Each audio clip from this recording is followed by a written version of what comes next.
নমস্কার, আমি অন্তরা। ঠাকুরের কথা চ্যানেলে আমার সকল বন্ধুদের স্বাগত জানাই। পরম গুরু শ্রী শ্রী রাম ঠাকুরকে প্রণাম জানিয়ে আবার একটি ভিডিও নিয়ে আপনাদের কাছে চলে এসেছি। সকল বড়দেরকে প্রণাম জানাই। আজ আমি ঠাকুরের ওষুধ তৈরির ঘটনার কথাগুলো আপনাদের বলবো, সঙ্গে থাকবেন। শুরু করছি তাহলে আজকের ঠাকুরের কথা। 1935 সাল। হঠাৎ শ্রী ঠাকুর রোহিণীবাবুকে দুটি ঔষধ তৈরি করতে আদেশ দিলেন। রোহিণীবাবু বললেন, শীঘ্রই তৈরি করিব। তখন তিনি বিদ্যালয়ে শিক্ষকতা করতেন। অবসর সময় নানা রকম খেলাধুলায় মেতে থাকতেন। ওষুধগুলি তৈরি করবার সুযোগ হয়নি, আর ইচ্ছাও ছিল না। 3-4 মাস পরে ঠাকুর পুনরায় চাঁদপুরে আসলেন। ওষুধ তৈরির কথা রোহিণীবাবু একদম ভুলে গিয়েছিলেন। ঠাকুর জিজ্ঞাসা করলেন, ঔষধ তৈয়ার করেছেন? রোহিণীবাবু উত্তর করলেন, এখনও তৈয়ার করিতে পারি নাই। ঠাকুর অত্যন্ত ক্রুদ্ধ হয়ে বললেন, শীঘ্র ঔষধ দুটি তৈয়ার করেন এবং কতগুলো ঔষধ কলিকাতায় শক্তি ঔষধালয়ে প্রতাপবাবুর নিকট দিয়া আসিবেন। রোহিণীবাবু আর বিলম্ব না করে ঔষধ দুটি তৈয়ার করে তাহার কিছুটা কলিকাতায় প্রতাপবাবুর নিকট দিয়ে আসলেন। এই দুইটি ঔষধের নাম দিলেন সাঁচি তেল ও খতারি। ইহার পর হতে ঠাকুর নানা রোগের নানা ঔষধ তাহাকে লিখে দিতেন এবং বলে দিতে আরম্ভ করলেন। সমস্ত ঔষধ রোহিণীবাবু তৈয়ার করেননি, মাত্র কয়েকটি ঔষধই তিনি তৈরি করেছিলেন।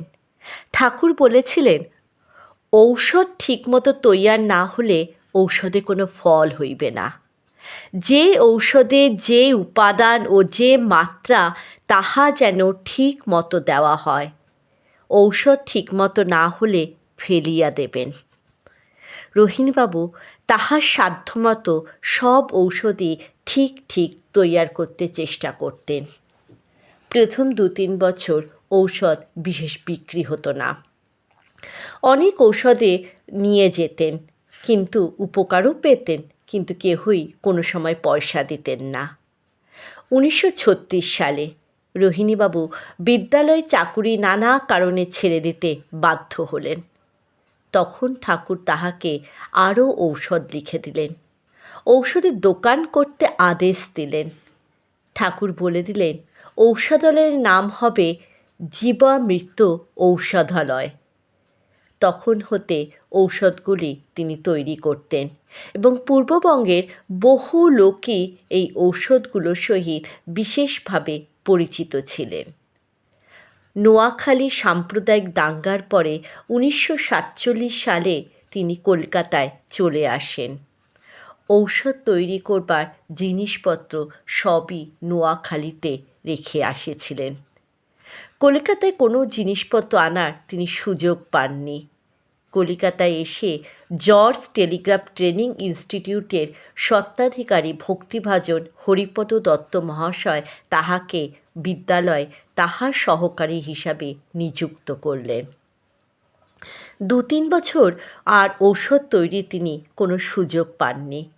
চতুর্দিক হতে সকলেই ঔষধের জন্য তাগিদ দিতে আরম্ভ করে। বাধ্য হয়ে রোহিণীবাবু সামান্য ঔষধ তৈরি করতে আরম্ভ করেন। কিছুদিন পূর্ব পর্যন্ত গুরুভ্রাতা ও ভগিনীদের সুবিধার্থে 1-5 বিজয়গড় যাদবপুর কৈবল্যধামে অতি নিকটে জীবামৃত ঔষধালয়ে একটি শাখা খোলা হয়েছিল। এই শাখা ঔষধালয়ে পরিচালনার ভার গুরুভ্রাতা তুলসীদাস গাঙ্গুলির ওপর ন্যস্ত হয়েছিল। তিনি সুষ্ঠুভাবে এই কার্য পরিচালনা করতেন। ঠাকুর ঔষধের উপাদান ও মাত্রা লিখেও বলে দিয়েছিলেন, কিন্তু ঔষধের নামগুলো রোহিণীবাবুকে দিতে বলেছিলেন এবং তাহার আজ্ঞা অনুসারে ঔষধগুলি রোহিণীবাবুই নামকরণ করেন। জয় রাম, জয় গোবিন্দ।